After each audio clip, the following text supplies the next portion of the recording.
bien, estamos conversando con la doctora Elizabeth Amarán, abogada de inmigración. Y yo quería un poco indiscretamente contarle su historia, porque me parece fascinante, porque explica precisamente, primero, por qué ella se hizo abogada de inmigración, por qué tiene esa sensibilidad especial de la que todos hablan, se preocupa por cada caso, por qué quiere ayudarles.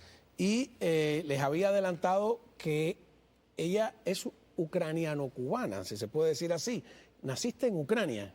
Así es, yo nací en Odessa, mi mamá es ucraniana y en aquel momento, bueno, mi papá estaba estudiando en Odessa, cubano? Mi papá es cubano, y cuando terminó sus estudios, pues regresamos a Cuba y crecí en Cuba. ¿A dónde fuiste cuando llegaste? ¿Dónde aterrizaste? Aterricé en Centro Habana, en Cayo Hueso. En Cayo Hueso. Sí. ¿Sí? ¿Tu mamá? Mi mamá... Hablando que... Bueno, mi mamá tomó unos cuantos años aprender el español. Yo, ¿Pero llegó a Cuba sabiéndolo o tuvo que aprenderlo? No sabía nada, ni una Llegó palabra. sin hablar Sin una palabra. Y ella, a Cayo Hueso. A Cayo Hueso, exacto. ¿Te acuerdas la calle? Yo vivía en Hospital entre San Lázaro y Aramburo. No, o sea, Candela. Sí. Por ahí había un callejón que se llama, muy famoso ahora, ¿Del Chorro? El callejón de Hamlet, algo así.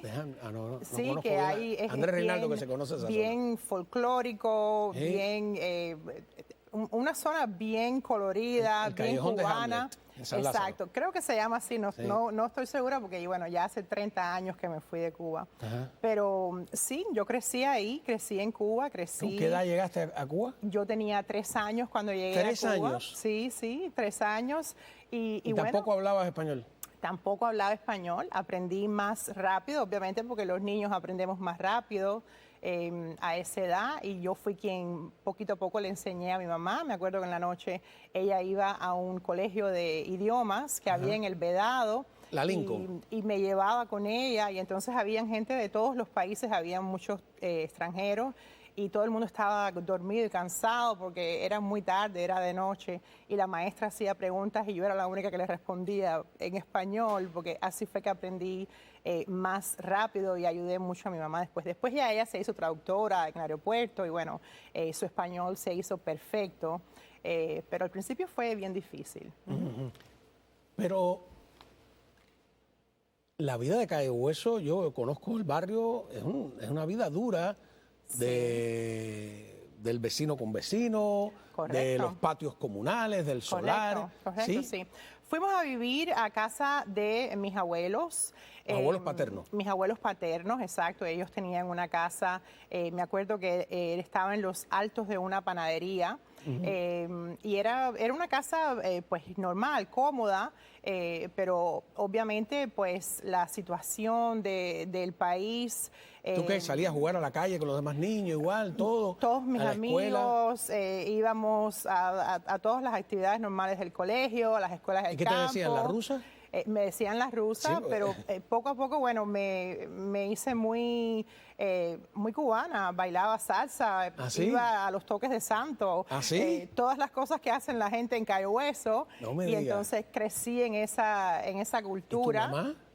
Mi mamá fue muy difícil para ella porque ella llegó con unos 30 años y ella siempre se sintió como que siempre era extranjera, siempre era diferente para ella. Mis padres se divorciaron también cuando apenas llegamos a Cuba. No me digas, ¿llegaron solas? Prácticamente sí, tuvimos una vida bien difícil en Cuba. No nos sirvió de nada el ser extranjeras, al contrario. Fue difícil porque nos vimos en una situación en la que no podíamos irnos del país y por otro lado... ¿Se quedaron prisioneras? ¿Trataron de regresar a Ucrania? Sí, mi mamá intentó muchas veces regresar, pero por razones pues familiares no se dio la posibilidad. Creo que tenía que ver con una situación de custodia, que en alguna... Ah, porque entonces la custodia era de tu papá. No, era de mi mamá, pero en algún momento, bueno, creo que no tuve autorización para salir como Claro, no te iba a dejar sola. Exacto, y entonces ella no se iba a ir y dejarme. Y en ese aspecto, bueno, fue una dinámica difícil para mí y para ella sobre todo. Pero en algún momento regresaste ya que con 12, 13 más años. Sí, ya regresé en algún momento cuando ya era grande. A Odessa. Regresé a Odessa a ver a mi familia también. Entonces ya Pero ya volviste a ser extranjera. Volví a ser extranjera. O sea, ya no era... Ese siempre fue como mi sentimiento. En Cuba realmente nunca pude sentirme 100% cubana. Y en Ucrania, cuando visité a Ucrania, tampoco. Las personas no me veían. ¿En Los Pasos Perdidos, la novela? Sí, fue una cosa bien difícil para mí porque no hablaba bien el idioma, la idiosincrasia es muy diferente y en ese momento mi mamá quiso quedarse, pero fui yo quien no quiso y entonces ella por tal de no pues trasplantarme otra vez más decidió regresar a Cuba. A Cuba. Pero, ¿cómo saliste de Cuba? Bueno, llegó la edad de las decisiones, llegó esa edad que uno empieza a cuestionar qué hago aquí, quién soy, para dónde voy, porque en Cuba fue difícil para mí porque creciendo en esa dinámica siempre fui como una chica muy rebelde. Desde el punto de vista que no me gustaba pues las direcciones, no me gustaba tienes que pensar así porque es así, no me gustaban las injusticias. Mi mamá siempre me decía desde que era pequeña, vas a ser abogada porque tú defiendes lo indefendible.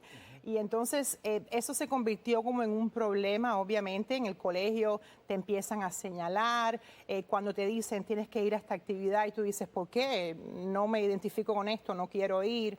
Empieza la dificultad y llegó una época en mi vida en que no cabía en Cuba, no tenía espacio en Cuba. ¿Cómo te fuiste? Y finalmente, bueno, decidí con mi mamá, decidí en algún momento regresar a Ucrania, pero nos encontramos con la sorpresa de que mi pasaporte tenía una especie de hold. De prohibición. De prohibición. Entonces, en ese momento, pues, fue una situación bien confusa, en donde ahora sí ya yo me quería ir, no cabía en ese lugar, y me fui en una balsa. ¿Te fuiste en balsa? ¿Eres balsera? Sí, me fui en en qué una año? balsa. Me fui en el 94. El 94 es el año de Guantánamo. Correcto. Me fui en el 94. No me digas que terminaste en Guantánamo. Terminé en Guantánamo. No. Sí, terminé ¿Cuánto en Guantánamo. tiempo? Casi un año. ¿En Guantánamo? ¿Con Casi qué un edad? año. ¿16 años? Me fui con 16 años, cumplí 17 en Guantánamo. ¿Sola porque tu mamá no se fue contigo? Mi mamá no se fue conmigo, me fui con un grupo de personas en ese momento y bueno, pero no eran realmente como familia cercana y simplemente, bueno, nos sorprendió muchísimo la decisión de que nos iban a desviar a Guantánamo porque nos enteramos de la noticia en el medio del mar. Yo fui de esos primeros grupos que todavía cuando escuchábamos... No sabían que habían cambiado la ley. Exacto, cuando escuchábamos Radio Martí todavía decían que estaban los hermanos a rescate, pues ayudando, asistiendo, tirando comida y sin embargo nos llegó la noticia en el medio del mar de que bueno, nadie será traído a los Estados Unidos y entonces nos interceptaron después de 36 horas y nos llevaron a Oye, se nos Guantánamo. acaba el tiempo, pero tu historia yo creo que merece más Sí, más pero bueno, tiempo. No sé si me... La experiencia fue realmente, no cambiaría un día. Mi experiencia en Guantánamo fue, siempre he sido una persona muy agradecida y le agradezco, a pesar de la dificultad que pude haber pasado en Guantánamo. Sí, porque eres menor de edad. Sí, era menor de edad, pero... ¿Sola? Sí, pero siempre O sea, le con tus agradecí. compañeros de travesía. Sí, tenía ciertos compañeros, pero siempre le agradecí al gobierno de los Estados Unidos al que nos haya acogido y nos haya dado las oportunidades que realmente ¿Y nunca llegaste iba a tener en aquí Cuba. a estudiar? ¿Que fuiste a un high school o ya o Sí. fuiste directo a college? No, ¿Tuviste llegué acá. a aprender el idioma? Vivimos un tiempo en Connecticut, en Hartford. Ah, bueno, eso te ayudó con el inglés. Sí, me ayudó mucho, pero había mucho frío, así que decidí regresar para pero Miami. una ucraniana no puede quejarse del frío. Pero ves que no tengo, realmente no, solo una parte de mí es ucraniana. Pero No la epidermis. No soportaba el frío y vinimos para Miami. y aquí terminé el 12 grado, después fui al college, estudié psicología, después fui a la escuela de leyes y así hice mi vida. Claro, claro. No, así que cuando usted ve a la doctora Marán y la ve preocupada, ella sabe lo que es montarse en una balsa, ella sabe lo que es estar en la base naval de Guantánamo, ella sabe lo que es vivir en Cayo Hueso, no tengo que describirle a los de La Habana Vieja lo que es vivir en Cayo Hueso, además siendo tan distinta. Eso es otra cosa, ¿no? Sí, siempre.